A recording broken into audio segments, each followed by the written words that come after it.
सुप्रभात। कक्षा दूसरी, विषय हिंदी, उपविषय पाठ 5, संयुक्त व्यंजन तथा उनका लेखन। पुस्तक का नाम नई गुलमोहर, हिंदी व्याकरण, व्याख्यान 3।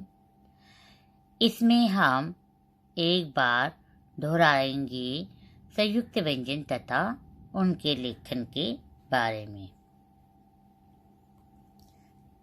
तो सबसे पहले जान लेते हैं संयुक्त व्यंजन क्या होते हैं। संयुक्त व्यंजन क्या होते हैं? संयुक्त व्यंजन 4 होते हैं जो भिन्न भिन्न व्यंजनों के योग से एक नया व्यंजन बनाते हैं। संयुक्त व्यंजन 4 होते हैं जो भिन्न भिन्न व्यंजनों के योग से एक नया व्यंजन बनाते हैं। जैसे अक्ष, त्रय, गय, श्रय, ये 4 व्यंजन हैं संयुक्त व्यंजन जो भिन्न भिन्न व्यंजनों के योग से बना।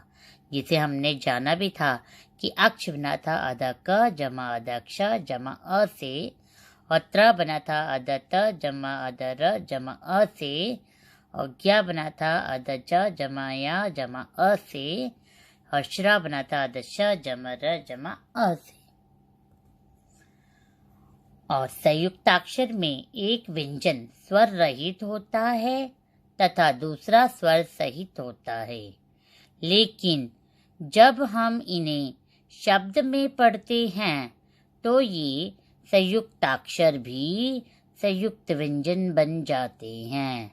जैसे स्कूल, अगर आधा से कह दिया होता तो ये क होता, ये संयुक्ताक्षर होता। अगर ये पूरा दिया है, शब्द के रूप में लिखा गया है, क से शब्द बनाया स्कूल, तो ये है आपका संयुक्त व्यंजन, जो संयुक्ताक्षर संयुक्त व्यंजन में बदल गया। किस लिए बदल गया? क्योंकि ये शब्द के रूप में आया। अब जाने संयुक्त व्यंजन एक व्यंजन के रूप में नजर आते हैं। जैसे अक्ष, त्रय, ज्ञ, श्रय। और संयुक्ताक्षर अलग अलग व्यंजन के रूप में नजर आते हैं। जैसे कक, स्क, प्य आदि। अब हम जानेंगे व्यंजनों को मिलाकर लिखे जाने वाले नियम। शब्दों में जब एक से अधिक व्यंजन एक साथ आते हैं तब उनको एक साथ मिलाकर बोला भी जाता है और लिखा भी जाता है। दोबारा बताती हूँ, व्यंजनों को मिलाकर लिखे जाने वाले नियम क्या होंगे उसको जाने।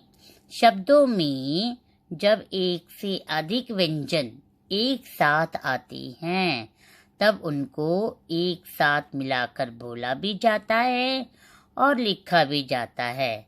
इसे हम तालिका के रूप में जानेंगे। व्यंजन वर्ण, खड़ी पाई युक्त, खड़ी पाई रहित। व्यंजन वर्ण 2 प्रकार के होते हैं, जैसे खड़ी पाई युक्त, खड़ी पाई रहित, जिन्हें हमने जाना था। खड़ी पाई रहित में अदच्छा तथा रस आते हैं। जो खड़ी पाई युक्त है इसमें एक होता है पूर्ण खड़ी पाई युक्त, एक होता है अपूर्ण खड़ी पाई युक्त। एक होता है पूर्ण खड़ी पाई युक्त और दूसरा होता है अपूर्ण खड़ी पाई युक्त। पूर्ण खड़ी पाई युक्त में खड़ी पाई मध्य में आने वाले एक होते हैं, एक खड़ी पाई अंत में आने वाले होते हैं। तो सबसे पहले जाने खड़ी पाई मध्य में आने वाले। ये 2 ही वर्ण होते हैं, क और फा। देखिए ये मध्य में आए हुए वर्ण।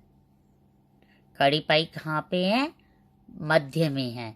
इसलिए ऐसे कौन से वर्ण हैं?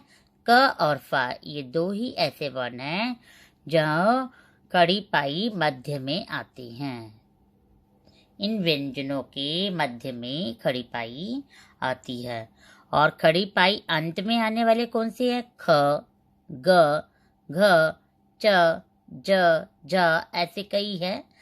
इसकी पहचान की देखो, ये है अंत में, जिनकी खड़ी पाई अंत में आती हैं, ये वे व्यंजन होते हैं। और अपूर्ण खड़ी पाई युक्त कौन से हैं? अपूर्ण खड़ी पाई युक्त वह व्यंजन हैं जो गोलाकार होती हैं, जो गोलाकार होती हैं। ट, ठ, ड, ढ, द, ह आदि। नंबर 1, पूर्ण खड़ी पाई युक्त व्यंजन वर्ण। सबसे पहले पढ़ेंगे इसमें क, खड़ी पाई मध्य में। इस में सिर्फ 2 ही वर्ण आते हैं, क और फ, जिनके मध्य में खड़ी पाई होती है। जब इन वर्ण को अन्य व्यंजन से जोड़ा जाता है तो उसकी सूंड छोटी हो जाती है। जिस प्रकार देखेंगे, आधा क को जब क से जोड़ा तो इसकी सूंड देखिए छोटी कर दी गई है, तो यह बन गया कक। इससे शब्द बनाया हमने पक्का। इसी प्रकार आधा क को जब हमने ख से जोड़ा तो यह बन गया कक। इससे शब्द बना मक्खन। इसी प्रकार आधा फ को जब त से जोड़ा तो बना फत, जिससे शब्द बना मुफ्त। इसी प्रकार आधा फ को जब त से जोड़ा तो ये बन गया फत, जिससे शब्द बना दफ्तर। तो खड़ी पाई मध्य में आने वाले वर्ण हैं क और फ। जब इसको अन्य व्यंजन से जोड़ा जाता है तो इसकी सूंड छोटी हो जाती है।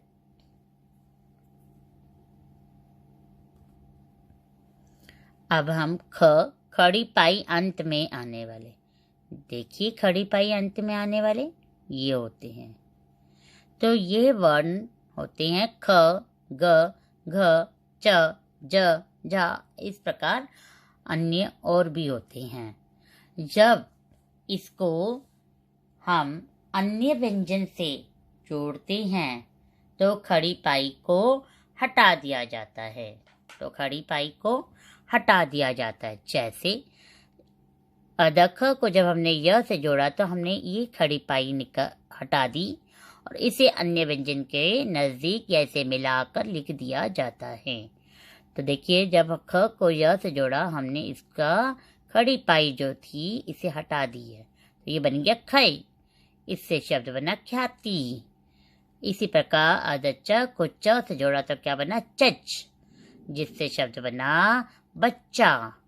इसी प्रकार अदज को जब व से जोड़ा तो क्या बन गया जव, जिससे शब्द बना ज्वाला।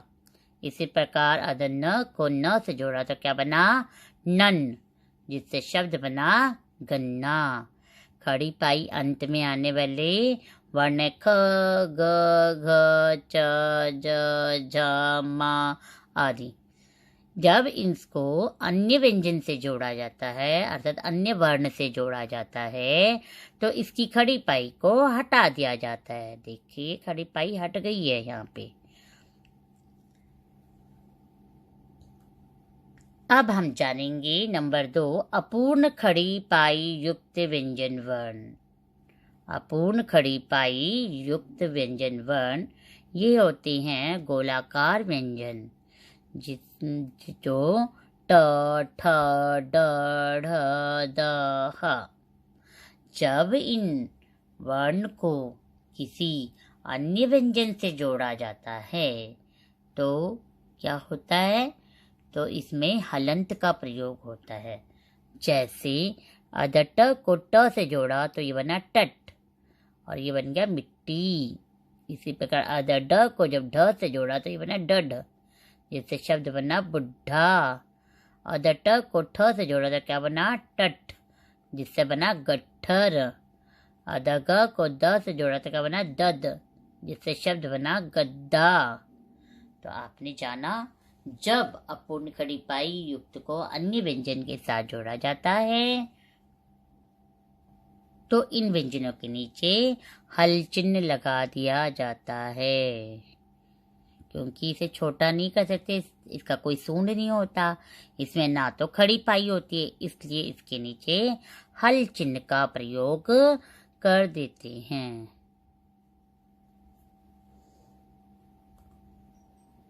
खड़ी पाई रहित व्यंजन वर्ण। नंबर 3 पे हम जानेंगे खड़ी पाई रहित व्यंजन वर्ण।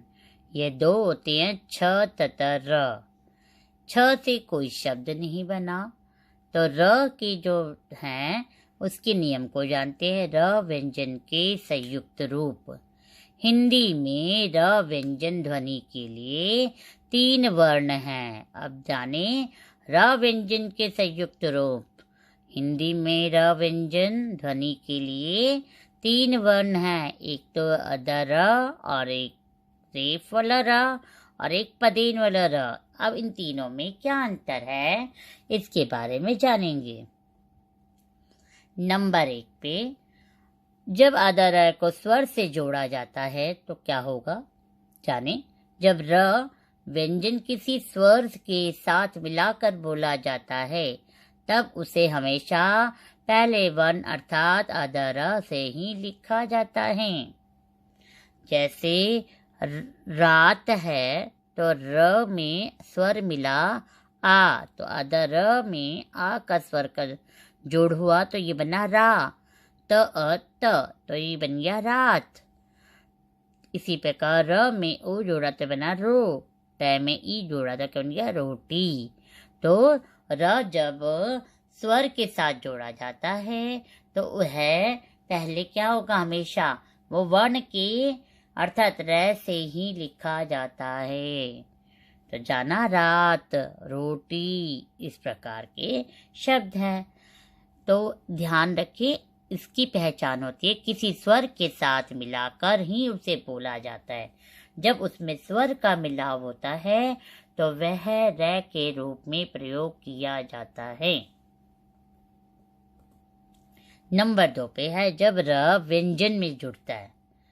जब र व्यंजन किसी अन्य व्यंजन के साथ मिलाकर बोला जाता है, मतलब र व्यंजन किसी अन्य व्यंजन के साथ अगर मिला के बोलेंगे तब उसे हमेशा दूसरे वर्ण रेफ से ही लिखा जाएगा। मतलब दूसरे वर्ण के ऊपर रेफ की तरह मात्रा के रूप में प्रयोग होगा। जैसे द बन गया र देखिए आप ये र का प्रयोग इसके साथ हो रहा है द के साथ। तो दर्द होता है, दर्द तो नहीं होता। तो दर्द को लिखते समय दर्द, तो ये र हमारे दूसरे वर्ण के ऊपर रेफ के रूप में प्रयोग हुआ है।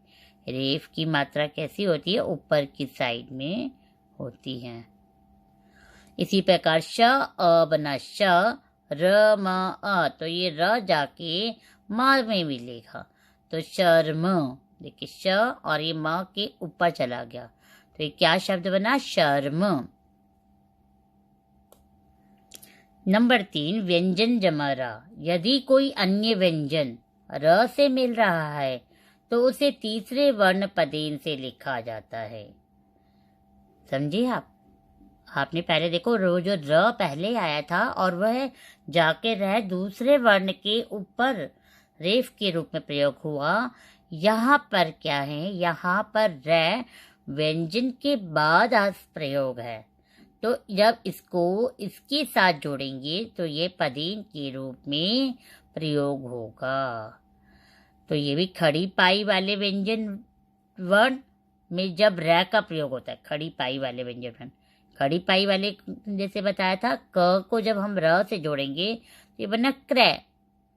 देखो र बाद में जोड़ा गया, व्यंजन के बाद र का प्रयोग हुआ, तो जब इसको इसके साथ जोड़ा जा रहा है तो ये इसके नीचे पदेन के रूप में प्रयोग हुआ।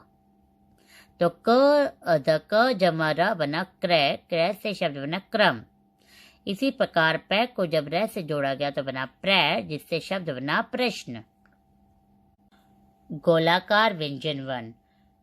गोलाकार व्यंजन वर्ण के ट ड, इसमें जब र का प्रयोग होगा तो वह हल चिन्ह के साथ पदेन की मात्रा को जोड़ दिया जाता है तो यह चिन्ह बन जाता है। जैसे अदट को र से जोड़ा तो ये बना ट्रा। ट्र से बना शब्द ट्रेन, ट्रक, ट्रम आदि। आधा ड को जब र से जोड़ा तो बना ड्र, ड्र से ड्रामा, ड्रम आदि। तो आज का गृह कार्य है प्रदत्त कार्य करो। प्रदत्त कार्य में सबसे पहले आप दिनांक लिखेंगे, फिर अपना नाम लिखेंगे और पहला प्रश्न दिया गया, पहले व्यंजन वर्ण को बिना स्वर के अलग वर्ण के साथ मिलाकर लिखिए। ये इसको आपको क्या करना है, स्वर से हटाकर अगले वर्ण के साथ मिलाकर लिखना है। दूसरा है, चित्र देखकर संयुक्त व्यंजन वाले शब्द लिखिए। ये सारे जो चित्र हैं ये संयुक्त व्यंजन वाले शब्द हैं, तो आप इन चित्रों को पहचानें तथा इनकी क्या शब्द होंगे जो संयुक्त व्यंजन वाले होंगे उसे आप लिखेंगे। तीसरे में निम्नलिखित संयुक्त व्यंजनों से बनने वाले शब्द लिखिए। अक्ष से, त्र से, ज्ञ से, श्र से कौन से संयुक्त व्यंजन वाले शब्द हैं उसे आप लिखेंगे। आपको प्रश्न 4 में वर्ग पहेली दी गई है, इसे कहते हैं वर्ग पहेली। इसमें संयुक्त व्यंजन वाले शब्द ढूंढ कर लिखने हैं। आपको सिर्फ 6 शब्द ढूंढने हैं इनमें से जो संयुक्त व्यंजन वाले हैं, उसे ढूंढकर नीचे दिए गए क्रमांक में लिखें। कल व्याख्यान 2 का गृह कार्य का हल जानते हैं। प्रश्न दिया गया था, दिए गए शब्दों को सही स्थान पर लिखिए। शब्द थे कर्म, ड्रम, घर, प्रथम, सूर्य, ट्रक, ग्रह, नगर। तो पहले र वाले शब्द देखते हैं जिनमें स्वर जुड़ा था, वह था घर और एक था नगर, जिन्हें हमने लिख दिया है। पदेन की मात्रा का प्रयोग जिसमें हुआ था वह शब्द थे प्रथम, दूसरा था ग्रह। तीसरा रेफ की मात्रा का प्रयोग जिसमें हुआ था वह शब्द थे कर्म, सूर्य। और पदेन की मात्रा का जिसमें हल चिन्ह के साथ जोड़ के बने थे जो शब्द वह थे ट्रक और दूसरा था ड्रम। धन्यवाद।